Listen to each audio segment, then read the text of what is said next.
Hello everyone and welcome to your own channel Keshav Jha Kings Lab. तो आज हम लोग करने वाले हैं नोट मेकिंग का पार्ट 3। इससे पहले मैं पार्ट 1 और पार्ट 2 ऑलरेडी अपलोड कर चुका हूं और चैप्टर 1 2 3 4 भी कंप्लीटली अपलोडेड है, जिसका लिंक मैं डिस्क्रिप्शन बॉक्स में डाल दूंगा। साथ ही साथ मैंने आप लोगों के लिए जुलाई 2021 में जो एग्जाम हुआ है, जुलाई 2021, मार्च 2021 और साथ ही साथ नवंबर 2020, इस इन तीनों ही क्वेश्चन पेपर का एनालिसिस भी मैंने अपलोड कर रखा है, तो आप लोग वहां से देख सकते हैं। मैं उसका भी प्लेलिस्ट का लिंक आपके डिस्क्रिप्शन बॉक्स में डाल दूंगा। ठीक है, मैं एक्चुअली डिसेंडिंग ऑर्डर में जा रहा हूँ। मैं पहले 2021 वाले मैंने सॉल्व किए, फिर 2020 वाले सॉल्व करूंगा और अब उसके बाद फिर 2019 और 18 पे जाऊंगा। तो और वीक में एक क्वेश्चन पेपर तो मैं जरूर ही अपलोड कर दूंगा एनालाइज करके। ठीक है, तो आप लोग भी सपोर्ट दिखाते रहिए और अब बिना किसी देरी के स्टार्ट करते हैं अपना चैप्टर। तो आज हम लोग पढ़ने वाले हैं mechanics of linear note making, क्योंकि मैंने बताया था कि आईसीएआई में आप लोगों को सिर्फ लीनियर नोट मेकिंग ही करनी है। तो यहाँ पर हमें बताया हुआ है कि भैया देखो, लीनियर नोट मेकिंग को करने के मैकेनिक्स क्या क्या होते हैं। तो जैसा कि नाम से ही पता चल रहा है, linear style of note making moves down the page using the heading, sub heading, bullets and pointers which finally leads to structured information. अच्छा देखो, मैं ना अभी तक ये मान के चल रहा था कि देखो सारे बच्चे तो सीबीएसई से पढ़े हुए होते, तो उन्होंने क्लास 12 में नोट मेकिंग तो की ही हुई होती है। मैं ये मान के चल रहा था, पर मैं भूल गया था कि नहीं भैया, हमारे देश में और भी तो बोर्ड है। जैसे बिहार बोर्ड है, मध्य प्रदेश बोर्ड है, महाराष्ट्र बोर्ड है। तो हो सकता है वहां पर क्लास 12 में नोट मेकिंग ना हो। तो उन बच्चों के लिए भी ये वीडियोस काफी बेनिफिशियल रहेगी, आप लोग सीख ले, क्योंकि सीए में तो आने ही आना है इस चीज को। ठीक है, तो यहाँ पर देख लेते हैं। मैंने पहले भी अपने पार्ट 1 और पार्ट 2 में भी मैंने इस फॉर्मेट को डिस्कस किया हुआ है, लेकिन यहाँ पर मैं दोबारा से एक बार डिस्कस कर लेता हूँ ताकि आप लोगों को सीरियसली पूरा इजीली समझ में आ जाए। One can use letter, number और even pointers while making notes, यानी आप नंबर यूज कर सकते हो, लेटर यूज कर सकते हो, पॉइंटर्स यूज कर सकते हो। अब इसके बात करते हैं फॉर्मेट की। तो देखो, फॉर्मेट जो है सब कुछ कुछ कुछ ऐसा दिखता है। सबसे पहले बात आती है हेडिंग की। आप हेडिंग कह लो या टाइटल कह लो, कोई फर्क नहीं पड़ता है, क्योंकि आप इसे हेडिंग बोलोगे, इसीलिए इसके नीचे क्या आएगी, सब हेडिंग आएगी। फिर सब हेडिंग आएगी, सब हेडिंग के इंटरनल पॉइंट्स लिखोगे, इंटरनल पॉइंट्स लिखोगे। और अगर आपको लगता है कि कोई पॉइंट जो है आपका क्लियर मीनिंग नहीं बता रहा है, तो फिर उसके आप और सब सब पॉइंट्स बना सकते हो। ठीक है, तो एक हेडिंग हो गई, हेडिंग की सब हेडिंग हो गई, सब हेडिंग के 3 सब पॉइंट्स बना दिए, और उनके अगर क्लैरिटी नहीं आ रही तो और सब पॉइंट्स बना दिए। कहोगे ऐसे थोड़ी ना समझ में आ रहा है, ऐसे कैसे समझ में आ जाएगा। और ये भी बात मैं बता दूं कि आपको यहाँ पर फ्रेजेस यूज करने हैं। जैसे कि मैंने ये यूज किया, मान लो कि मैं ऐसे ही कर रहा हूँ। मेरी आदत है कि मैं इकोनॉमिक्स को ज्यादा बोलता हूँ, तो चलो मैंने मान लिया कि मैं ऐसे बोल रहा हूँ, intro of eco. Intro of eco, ये मेरा क्या हो गया, हेडिंग हो गई। मैंने यहाँ पर क्या डाला, सबसे पहले क्या डाला, माइक्रो। माइक्रो, अब ये क्या हो गया, मेरा सब हेडिंग हो गया। माइक्रो के बारे में मैं क्या बोलना चाहता हूँ, माइक्रो के बारे में बोलना चाहता हूँ, इट मीन्स स्मॉल। माइक्रो का मतलब यही होता है ना, माइक्रो इकोनॉमिक्स। तो इट मीन्स स्मॉल। ठीक है, हैज मैनी वेरिएबल्स, इसके अंदर भी काफी वेरिएबल्स होते हैं। और इनकी एक खास बात तो यही होती है ना, माइक्रो और मैक्रो इकोनॉमिक्स की, जो वेरिएबल यहाँ पर फिक्स होते हैं वो मैक्रो में वेरिएबल होते हैं, जो वहां पर वेरिएबल होते हैं वो इसमें फिक्स होते हैं। और सी पॉइंट मैंने बता दिया यहाँ पर, मान लो कि माइक्रो इकोनॉमिक्स का स्मॉलर यूनिट्स, स्मॉलर यूनिट्स। अब वो स्मॉलर यूनिट्स कौन कौन सी हो सकती है, मुझे नहीं पता स्मॉलर यूनिट्स किस किस की बात कर रहा हूं, तो मैंने स्मॉलर यूनिट्स में लिख दिया कि इंडिविजुअल हो सकता है, यानी एक व्यक्ति हो सकता है, अ फर्म हो सकती है, एक फर्म हो सकती है। ठीक है, एक सोसाइटी का, एक सोशल सोसाइटी हो सकती है। तो यानी स्मॉल यूनिट्स, इसमें हम लोग माइक्रो इकोनॉमिक्स में किसकी स्टडी करते हैं, स्मॉल यूनिट्स की। इट मींस स्मॉल, मेरे को सेकंड वाला तो पॉइंट ज्यादा अच्छा लग नहीं रहा, तो यहां पर लिख देता हूँ, study of small units, small units. ठीक है, अब वो स्मॉलर यूनिट्स कौन कौन सी है, तो उसको यहाँ पर एक्सप्लेन कर दिया। तो आपने देख लिया हमने किस तरीके से किया। ये हो गई हमारी हेडिंग, हेडिंग के अंदर हमारी सब हेडिंग, सब हेडिंग के सब पॉइंट्स, और अगर उसके अलावा भी कोई ऐसा पॉइंट है जिसकी मीनिंग क्लियर नहीं हो रही है, तो उसको हमने यहाँ पर एक्सप्लेन कर दिया। ठीक है, तो ये होता है लीनियर मेक का। उसके बाद आप दूसरी सब हेडिंग डाल सकते हो, जैसे कि मैंने माइक्रो किया, मैंने यहाँ पर मैक्रो ले लिया, जो होगी मेरी दूसरी सब हेडिंग। उसके ऐसे ही सब पॉइंट्स बना सकता हूँ कि मैक्रो में क्या होता है, it means big, it includes larger unit, study में बहुत सारी चीजें आ जाती है, वो चीजें कर दूंगा। सब हेडिंग में कंपैरेटिव स्टडी हो जाएगी, है ना, ये सारी चीजें हो जाएंगी। तो इस तरीके से आपको करना है। अब आपको मैंने बता रखा है कि ये क्वेश्चन नंबर 7 का पार्ट 2 आएगा, जो पार्ट 2 होगा, जो कि 5 मार्क्स का आएगा। ये मैंने पहले भी डिस्कस किया हुआ है। अब ये जो 5 मार्क है, ये 3 पार्ट में, 2 पार्ट में डिस्ट्रीब्यूट होंगे। एक होगा 3 मार्क्स और एक होगा 2 मार्क्स। जो 3 मार्क्स होंगे ये होंगे आपके note making, note making, note making नहीं, और वो नोट मेकिंग वर्ड नहीं देंगे, वो वर्ड देंगे आपको मेक नोट्स, ठीक है। और ये जो सेकंड होगा ये होगा आपका समरी के लिए। क्योंकि आपका ये 3 मार्क्स का है, इसीलिए बहुत हो जाएगा अगर आप सिर्फ किसी भी चीज की 3 सब हेडिंग बना दो और उसके अंदर 3-3 सब पॉइंट्स लिख लो, बस बहुत है, मोर देन इनफ है। इससे ज्यादा लेंथी करने की जरूरत नहीं है, ठीक है। तो इट्स वेरी इंपॉर्टेंट कि अगर आपको इतना बांटना है तो आपकी रीडिंग फास्ट होनी चाहिए, आपकी अंडरस्टैंडिंग होनी चाहिए, कि जब तक अंडरस्टैंड नहीं करोगे डिस्ट्रीब्यूट कैसे करोगे। देन आप डिस्ट्रीब्यूट करोगे अपने अपने पैसेज को, एंड देन आप पॉइंट्स बनाओगे, है ना। तो इस तरीके से आपको ध्यान रखना है। एब्रीवेशन को आपको यूज करना है, सिंबल्स को आपको यूज करना है। अब हम एक एक करके बात कर लेते हैं कि भैया हेडिंग जो तुमने बोला है वो होता क्या है। हेडिंग बोल तो दिया, लेकिन ये होता क्या है। क्यों टेंशन लेते हो, सारी चीजें समझाता हूँ ना, समझाऊंगा। तो हेडिंग या टाइटल जो भी है वो कैसा होना चाहिए, वो सेंट्रल आइडिया के हिसाब से होना चाहिए। अब क्योंकि यहाँ पर मिसप्रिंटिंग है, यही होना चाहिए सेंट्रल आइडिया, ठीक है। समझ तो आप गए ही होगे, बट फिर भी ये कैटरल आइडिया दिख रहा था, पर ये नहीं है, ये सेंट्रल आइडिया है, ठीक है। सेंट्रल आइडिया मतलब क्या है, this basically refers to the topic in question. यानी कि जो पैसेज आपको दे रखा है वो कौन से टॉपिक के बारे में, जैसे कि हम लोग जो कर रहे थे वो किसके कर रहे थे, इकोनॉमिक्स के बारे में, तो हमारा वही क्या हो गया, इंट्रोडक्शन ऑफ इकोनॉमिक्स, ठीक है। A suitable heading title makes it easy to connect with the topic, यानी टॉपिक से हम ज्यादा अच्छे से कनेक्ट हो जाएंगे अगर हमें समझ में आ जाएगा। और subject of discussion for which the notes have been made, यानी नोट्स किस चीज के लिए बना रहे हो, ये इजीली समझा जा सकता है अगर आपका जो हेडिंग है या टाइटल है वो सेंट्रल आइडिया से मिलता जुलता है। Keep the title as short as possible, जैसे कि मैंने पहले भी बताया था कि कभी खुशी कभी गम, दिल वाले दुल्हनिया ले जाएंगे, इतने लंबे लंबे टाइटल नहीं बनाने हैं। आप जितना शॉर्ट कर सको उतना अच्छा है। हेरा फेरी कर दो, बहुत है। अब ऐसे नहीं बनाना, Ant Man and the Wasp Quantumania, सिर्फ एंटमैन टाइप का बना दो, समझ में आया। तो यानी छोटा होना चाहिए, एवेंजर्स एंड गेम खत्म, इस टाइप का टाइटल होना चाहिए, short.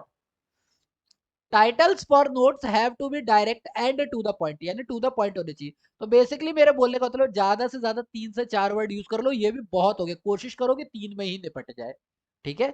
They usually will answer the question what is article, text या फिर रिपोर्ट अबाउट, यानी बेसिकली आपका पैसेज किस चीज के बारे में। जैसे यहाँ दे रखा है careers in commerce, healthy living, social media Ben, mutual fund risk and return, तो इस टाइप से आपको डायरेक्ट आइडिया दे दिया जाता है। फिर हम लोग हेडिंग के बाद क्या बनाते हैं, सब हेडिंग बनाते हैं। सब हेडिंग क्या होती है, तो subheading as the name suggest, ये क्या है, ये सबऑर्डिनेट डिवीजन है मेन टॉपिक का, कि जो मेन टॉपिक है आप उसी को अलग अलग पार्ट में बांट रहे हो। जैसे मैंने लिया था इंट्रोडक्शन ऑफ इकोनॉमिक्स, उसको फिर माइक्रो मैक्रो कंपैरिजन इस टाइप से बांटा। In other words it is the heading given to the subsection of an article report, यानी बेसिकली आपने अपने पैराग्राफ का एक तो मेन आइडिया दे दिया, उसके बाद जो अपने अपने पैराग्राफ को छोटे छोटे पार्ट्स में बांटा है, उस पार्ट की क्या हेडिंग होगी वही हमारी सब हेडिंग कहलाती है। जैसे एग्जांपल के तौर पे दे रखा है इलेक्ट्रॉनिक कॉन्फ़िगरेशन, ये हेडिंग हो गई। अब इलेक्ट्रॉनिक कॉन्फ़िगरेशन के अंदर हमने सबसे पहली चीज बात कर ली कि टाइप ऑफ कम्युनिकेशन। तो टाइप ऑफ कम्युनिकेशन किस किस टाइप के हो सकते हैं, हम टेलीफोन से कर सकते हैं, फैक्स से कर सकते हैं, स्कैन से कर सकते हैं, इंटरनेट से कर सकते हैं। इंटरनेट से कैसे कर सकते हो, ईमेल भेज के, स्काइप से या ब्लॉग्स से, तो इस तरीके से। तो ये जो हमारा है कि ये सारी चीजें किससे रिलेटेड है, कम्युनिकेशन से रिलेटेड है। तो इलेक्ट्रॉनिक कॉन्फ़िगरेशन तो पूरे पैसेज का हो गया, लेकिन जो पहला पैराग्राफ है जो सिर्फ कम्युनिकेशन के बारे में बात कर रहा है, ये उसके लिए हो गया। तो ये हो गई हमारी सब हेडिंग, ठीक है। इसको भी ज्यादा लंबा नहीं करना है, try to keep the notes as brief as possible, most text और essay can be divided into the following sub heading, ठीक है। आपको क्या क्या याद रखना है कि कोई फैक्ट हो, कोई कॉज हो, कोई बेनिफिट हो, कोई सजेशन हो, तो उसे पॉजिटिव कंटेंट निकाल सकते हो। आप इनको कॉन्सिक्वेंसेज एंड सॉल्यूशन को नेगेटिव कंटेंट के लिए निकाल सकते हो। एडवांटेज डिसएडवांटेज के हिसाब से आप बांट सकते हो अपने पैराग्राफ को, और पास्ट प्रेजेंट और फ्यूचर के हिसाब से भी बांट सकते हो, ठीक है।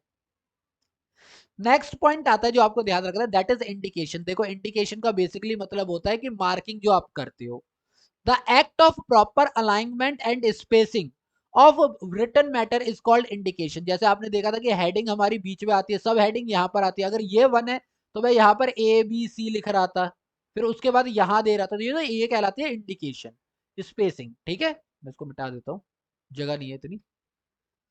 इन linear note making, indicating that is shifting from the margin is used to clearly indicate subheadings and subpoints and subpoints। यानी देख रहे हो ना, सब हेडिंग यहाँ पर देखो, ऊपर ही देख लो, ऊपर ही दिखा देता हूँ। ये देखो सब हेडिंग यहाँ पे थोड़ा सा स्पेस मारा, मार्जिन आया, ये उसकी सब पॉइंट्स हो गए। और उसके अंदर देखा तो थोड़ा और मार्जिन मारा, तो ये इस वाले के रिलेटेड हो गए। तो ये होता है हमारा क्या, मार्जिन। और इसी तरीके से आपको इंडिकेशन करनी है। ठीक है, इससे क्या होता है, such use of indicating gives your notes a visual character. यानी इससे क्या होता है, विजुअल कैरेक्टर मिलता है कि अच्छा कौन सा किससे रिलेटेड है। You can see the main idea and its various aspect at a glance. आपको तुरंत देखते ही पता चल जाएगा कौन सा किससे रिलेट कर रहा है। These days, with the extensive use of gadgets such as computer for writing, indication has become an easy task। यानी आजकल तो इंडिकेशन देना बहुत आसान हो गया है। एक क्लिक कर दो, MS वर्ड में होता है, बहुत सारे डिजाइनर कर दो। यूजर फ्रेंडली सॉफ्टवेयर है, जैसे MS वर्ड है, MS एक्सेल है, इन सब में आराम से आप इंडिकेशन दे सकते हैं। टेक केयर करते हैं कि आप हेडिंग कहाँ लिखो, सब हेडिंग कहाँ लिखो, बुलेट्स कौन सी डाल रहे हो, पॉइंटर्स क्या ले रहे हो, स्टाइल क्या ले रहे हो, सो ऑन। यानी आप अट्रैक्टिव बना सकते हो। A point that must be noted is that too many indents pointer make the content complicated to understand। यानी बहुत ज्यादा भी नहीं डालने हैं, क्योंकि अति किसी भी चीज की अच्छी नहीं होती है। अगर आप इंडिकेशन नहीं डाल रहे हो, इंडिकेशन डालो, पर ये नहीं है। अब जैसे यहाँ पर बोलने का मतलब ये है कि मान लो मैंने एक सब हेडिंग डाली, अब ऐसा नहीं होना चाहिए कि मैंने इसका सब पॉइंट बनाया, फिर इसके भी सब सब पॉइंट बनाए, और फिर इसके सब सब पॉइंट बना दिए, फिर दूसरा वाला लिया, उसका सब पॉइंट है, फिर उसके भी सब सब पॉइंट बना दिए, फिर तीसरा लिया, उसके सब पॉइंट्स है, उसके सब सब पॉइंट्स बनाए, और इसके सब सब पॉइंट के सब सब सब पॉइंट्स भी बना दिए। तो ये इतनी ज्यादा इंडिकेशन जो हो गई ना, ये भी कंफ्यूजन क्रिएट कर देगी। तो ये भी नहीं होना चाहिए। ठीक है, क्लियर रखो, नीट रखो, ज्यादा मेहनत करने की भी जरूरत नहीं है। नंबर तो 3 ही है, तो फिर टाइम वेस्ट करके फायदा क्या, ज्यादा से ज्यादा 5 से 6 मिनट दोगे। 5 नंबर का क्वेश्चन है, 5 से 6 मिनट दोगे, उससे ज्यादा टाइम थोड़ी ना दोगे। ये थोड़ी ना आधा घंटा देना है इसके अंदर। ठीक है, इंडिकेशन की जरूरत क्यों होती है, offer a well defined structure. जैसा आप लोग देख रहे थे कि पॉइंट लिखा हुआ है, तो स्ट्रक्चर अच्छा होता है, उसे रीडेबल और कंप्रीहेंसिबल यानी समझने वाला बनाता है, और इससे ऑब्जेक्टिविटी भी बढ़ती है। वहीं पे मैं बात करता हूँ एब्रीविएशन, एक्रोनिम्स एंड सिंबल्स। ये तो आप तीनों को, आप लोगों को पता ही है कि ये तीनों चीजें अलग अलग होती हैं। हम पढ़ते हैं एक एक करके।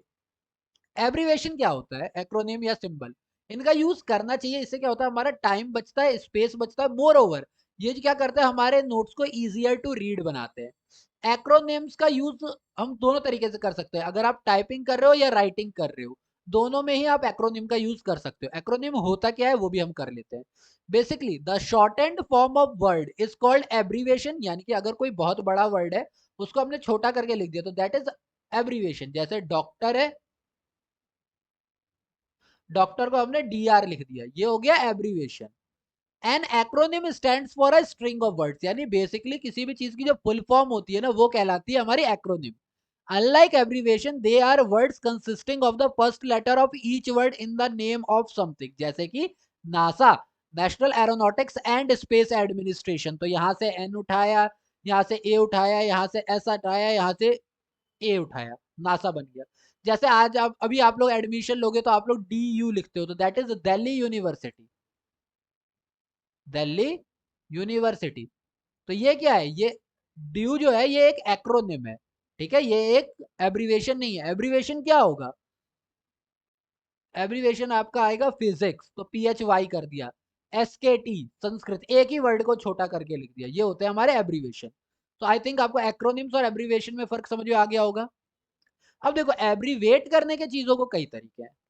अरे अभी थोड़ी ना खत्म हो जाएगा, थोड़ा तो रुकिए, थोड़ा करते हैं आराम से। वेज टू एब्रीवेट वर्ड्स, बहुत तरीके से एब्रीविएशन का यूज किया जा सकता है। देखो ऐसा नहीं है कि एब्रीविएशन भी एक ही तरीके की होती है, उसके भी कुछ रूल्स होते हैं। हालांकि हम लोग जब लिखते हैं तो हम इन रूल्स को ज्यादा ध्यान देते नहीं है, पर अगर आप लोग इनका यूज करोगे तो आपको बहुत ज्यादा हेल्प मिलेगी। ठीक है, almost any word can B shorted, किसी भी वर्ड को आप छोटा कर सकते हो नोट मेकिंग के लिए। अब कुछ आइडियाज दे रखा है कि आप उसे कैसे करो, छोटा तो कर दोगे लेकिन छोटा करो कैसे। सबसे पहली बात, use the beginning of the word. सिर्फ क्या करो, सिर्फ स्टार्टिंग के 3-4 लेटर ले लो और वर्ड को छोटा कर दो। जैसे कि इन्फो इंफॉर्मेशन के लिए, मैक्स मैक्सिमम के लिए, स्टैट स्टैटिस्टिक्स के लिए, क्रॉप कॉर्पोरेशन के लिए, पॉप पॉपुलर के लिए, इंट इंटरेस्ट के लिए, प्रोमो प्रमोशन के लिए। स्टार्टिंग के कुछ लेटर लिए, डॉट लगा दिया, बात खत्म। ठीक है। जबकि दूसरा तरीका ये होता है कि आप स्टार्टिंग के लेटर लो और फिर सीधा उठा करके एंड वाला लेटर ले लो। इससे भी बहुत ज्यादा होता है। Sometime a word can be abbreviated by using the first few letters of a word and adding a final letter to it. हम एस्ट्रॉफी भी यूज कर सकते हैं कभी कभार और नहीं भी कर सकते हैं। जैसे कि गवर्नमेंट, GOV यहां से ले लिया, टी यहां से उठा लिया, तो गवर्नमेंट, इसको ऐसे भी लिख सकते हैं। इंटरनेशनल, तो INTERL लास्ट का उठा लिया, INTER ले लिया, एल यहाँ का ले लिया, और इसको एपिस्ट्रॉफी के साथ भी ऐड कर सकते हो। डिपार्टमेंट, तो DEPT। प्रोडक्शन, तो प्रॉड और एन ले लिया। इंटरनेशनल दोबारा से दे दिया, तो वही इंट और एल। जरूरी नहीं है ना ERL लगा दे, इतना बड़ा भी करने की जरूरत नहीं है। ठीक है। अगला होता है ओमिट वॉवेल्स। एक छोटा करने का तरीका ये होता है कि आप वॉवेल्स को छोड़ दो, living out of the vowels. ठीक है, आप फिर भी समझ जाओगे। जैसे प्रॉब्लम, तो ओ को काट दो, ई को काट दो, जो बच गया उसको लिख दो। स्कूल, दोनों ओ को काट दो, स्कूल हो गया। स्कूल तो हो ही जाएगा। ए काट दो, ओ काट दो, यू काट दो, बैकग्राउंड बन गया। ई काट दो, ए काट दो, ईयर्स हो गया, ये तो हम लोग यूज करते ही हैं। AOU काट दो, फ्लेवर बन गया। बिजनेस में यू काट दिया, ई काट दिया, आई काट दिया, बिजनेस बन गया। ठीक है, बिजनेस। इन्होंने एक और एस भी जो अननेसेसरी था उसको भी काट दिया। ठीक है, तो हम इस तरीके से भी कर सकते हैं। एक और तरीका क्या होता है कि use the first letter and the last letter. जैसे हम लोग डॉक्टर के लिए कर रहे थे, तो इन्होंने क्या किया, माउंट, फर्स्ट लेटर यूज किया, last letter. Some words, specially those word that have just one syllable, यानी जिनके अंदर सिर्फ एक ही सिलेबल होता है, उनको तो हम इस तरीके से यूज कर सकते हैं। जैसे माउंट, M और T ले लिया, कर दिया। Quart, QT। Girl, GL। Mister, मेरा मेरा फेवरेट है, मैं इसे बार बार यूज करता हूँ, DR। डॉक्टर। पंडित, अरे पंडित जवाहरलाल नेहरू थे ना, तो PT जवाहरलाल नेहरू बोलते हो ना, तो पंडित, ये भी इसके लिए हो जाएगा। ठीक है। फिर ऐसा भी हो सकता है जो आपने सफिक्स लगाया हुआ है, जो आपने सफिक्स लगाया हुआ है उसको छोटा कर दो, इससे भी काम होता है। At the times word can be abbreviated by shortening the suffix at the end of the word. जैसे प्रोडक्शन है, तो प्रोडक्ट पूरा लिख दो, ये बाकी प्रोडक्ट पूरा लिख दिया, बस आई और ओ को काट दिया, प्रोडक्शन बन गया। कंसिस्टिंग, कंसिस्ट पूरा लिख दो, और उसके बाद क्या करो, सिर्फ एन लगा दो ING की जगह पर। ठीक है। ऐसे ही हमारा अगला है प्रोसेसिंग। प्रोसेसिंग का भी देखो, प्रोसेसिंग का यही दे रखा है, प्रोसेसिंग। तो इन्होंने क्या किया, प्रोसेस पूरा ले लिया और उसके बाद सिर्फ G लगा दिया। ऐसे ही है हमारा इम्प्लीमेंटेशन, देन हमारा डिक्रीजिंग एंड चेकिंग, तो आप यूज कर सकते हो। अब कुछ हमें कॉमन एक्रोनिम और सिंबल्स भी दिए गए हैं जो कि ICAI ने हमें दिए हैं, जिसको हम लोग यूज करते हैं, इनके बारे में पढ़ लेते हैं। कुछ कॉमन एब्रिविएशन, एक्रोनिम और सिंबल दिए हुए हैं जो कि हम लोग नोट मेकिंग के लिए यूज करते हैं। आपको पहले से ही काफी सारे पता है, मैथमेटिकल सिंबल तो पता ही होंगे। Try start using them and make notes, यानी जब आप मेक नोट्स करते हो तो इनका ध्यान रखो। लाइक ये जो एरो है, इसका मतलब है इट लीड्स टू। बैक का मतलब कॉज्ड बाई, ये तो इंक्रीज डिक्रीज तो पता ही है। Greater than, small, less than, ये तो बचपन से करते हुए आ रहे हैं। देयर फोर, बिकॉज किया हुआ है, ये तो अपना फेवरेट है। P&L, परसेंट, बचपन से पीछे पड़े हुए हैं इसके, आज तक अच्छी नहीं आती रहती। डॉलर, कमाना चाहते हैं, मिलता नहीं है, हालांकि इसका मनी होता है, पैसा। ये जिसको तुम एट द रेट करते हो, भैया ये सिर्फ एट होता है, ये कॉमर्स वाले बच्चों ने इसका नाम बिगाड़ रखा है, एट द रेट। क्योंकि क्या होता है, वो लोग जो पढ़ते हैं ना अकाउंट्स, तो वो लोग क्या बोलते हैं, @10 रुपीज। इस तरीके से वो लोग अकाउंट्स में सवाल करते हैं, तो उन्होंने सोच लिया कि भैया इसका मतलब भी एट द रेट होता है, जबकि ये होता है एट। तो जब ये बोल लिखते हो तो इसको सिर्फ एट बोला करो, @, मत बोला करो। इसका मतलब या तो मिनट्स होता है या तो फीट होता है, इसका मतलब या तो सेकंड्स होता है या तो इंचेस होता है। ये मेल के लिए होता है, ये फीमेल के लिए होता है। ठीक है। वहीं पर अगर कुछ एक्रोनिम्स की बात करते हैं तो ये ऐसे जो आप लोगों ने ऑलरेडी पढ़े हुए हैं। CAO, chief accounting officer. CEO, chief executive officer. CFO, chief financial officer. CIO, chief information officer. CMO, chief marketing officer. CEO, chief operating officer. CPA, certified public accountant. इसके अलावा और भी एक्रोनिम आप खुद से भी बना सकते हो। CTO, chief technology officer. DOB, date of birth. SUV, sports utility vehicles. FIFO, कर करके परेशान है, ग्रेजुएशन में आता है first in first out, last in first out, LIFO FIFO. ROE return on equity, COD cash on delivery बहुत ज्यादा use किया हुआ है हमने ऑनलाइन शॉपिंग में। यूएसपी यूनिक सेलिंग पॉइंट, ठीक है। HR human resource, PR public relation, CC copy to. FIFO देखो फर्स्ट इन फर्स्ट आउट यहां पर भी दे रखा है, यहां पर भी दे रखा है, इसको लीफो कर देते भैया, एल आई, तो ये हो जाता है लास्ट इन फर्स्ट आउट, ठीक है। एएमए अगेंस्ट मेडिकल एडवाइस और ओटीसी ओवर द काउंटर। एक दो मैं और बोल देता हूँ, के आई ए किल्ड इन एक्शन, ये जो आर्मी वाले ये बहुत ज्यादा यूज करते हैं, ये किल्ड इन एक्शन। गाड़ी का नाम नहीं ले रहा हूँ, किया, के आई ए किल्ड इन एक्शन है ये, ठीक है। ASAP as soon as possible, ये सारी चीजें। Suggested tips while using abbreviation acronyms या सिंबल, क्या चीज, पहली बात तो ये कि judicial and controlled use of abbreviation should be made, ये नहीं कि धुआंधाड़ बस हर वर्ड में एब्रीविएशन डाल दो, नहीं, कंट्रोल्ड। 4-5 यूज करो, ज्यादा से ज्यादा 5 यूज करो, पूरी नोट मेकिंग में बहुत है, एक माह के मिल जाएगा, ऐसा नहीं है कि 15-16 भर दो। while using self-made abbreviation, adhere to a pattern so that while going through the notes one can recall what the abbreviation meant। adhere का मतलब मैंने बताया भी हुआ है, चिपका हुआ होता है, तो यानी उससे कनेक्टेड रहो, आपका जो पैटर्न है उससे कनेक्टेड रहो, ताकि जो पढ़ रहा है उसको समझ में आ जाए भैया इसने खुद से क्या बनाया है, और इसीलिए हम लोग एब्रीविएशन वाला एक बॉक्स तो बना ही देते हैं। According to a general rule, heading should not be abbreviated, heading को एब्रीविएट नहीं करना चाहिए, तो यानी स्टार्टिंग में जो मैंने किया था इंट्रोडक्शन ऑफ इको, इको मैंने किया था वो गलत था, क्योंकि हेडिंग को हम एब्रीविएट नहीं करते, सब हेडिंग को कर सकते हैं, ठीक है। Avoid forming a sentence with only abbreviation and symbol, यानी कि ऐसा कोई सेंटेंस ना बनाए जिसमें आपने सिर्फ एब्रीविएशन और सिंबल का यूज किया हो, नहीं, फ्रेजेस के तौर पे करो, कोई एक एब्रीविएशन डाल दो, कोई एक सिंबल डाल दो, ये नहीं कि एब्रीविएशन सिंबल, ऐसा नहीं होना चाहिए। जैसे ऐसा नहीं होना चाहिए, population is population caused by in, sorry pollution, ऐसे pollution caused by increase in popu, pollution caused by increase in population, ऐसा सेंटेंस नहीं बनाना है, गलत हो जाएगा, ठीक है, तो ऐसा यूज नहीं करना है।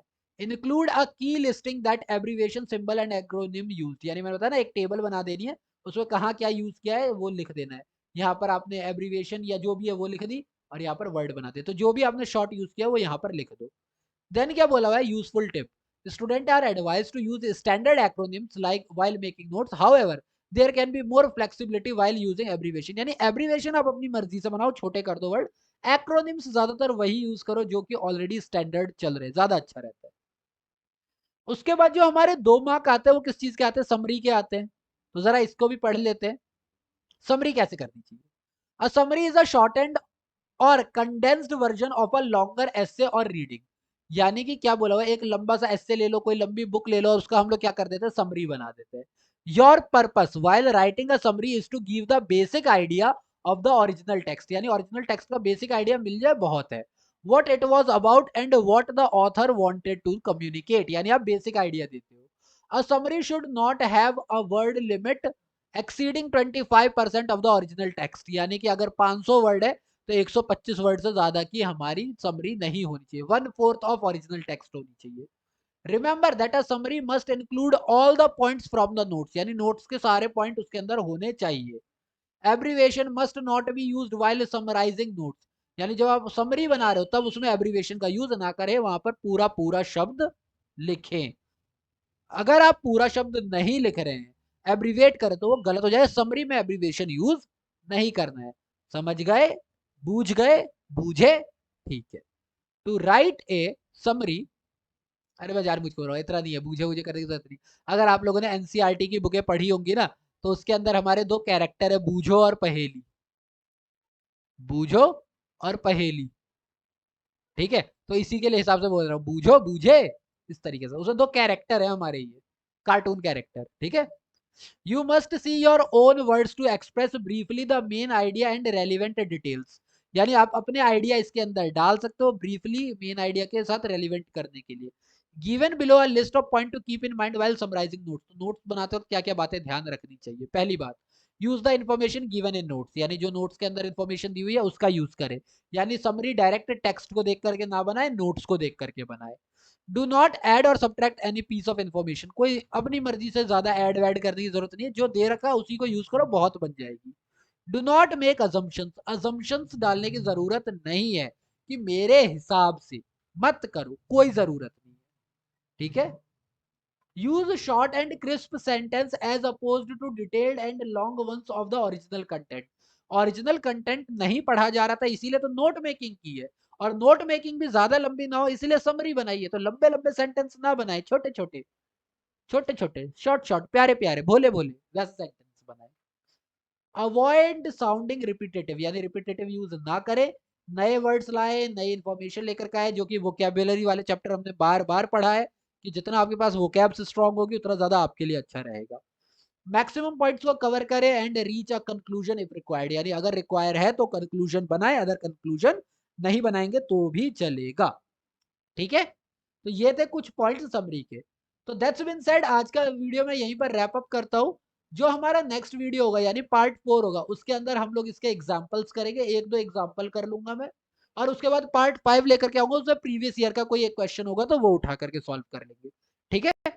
बाकी अगर अभी तक आपने हमारा चैनल लाइक नहीं किया हुआ है, सब्सक्राइब नहीं किया हुआ है, चैनल सब्सक्राइब करो, वीडियो अच्छी लगी हो तो प्लीज इसे लाइक करो, कोई प्रॉब्लम है, कोई कंप्लेन है, कोई सजेशन है तो प्लीज कमेंट बॉक्स में मुझे बताएं। हेल्दी रहे, सेफ रहे, and thank you for your time.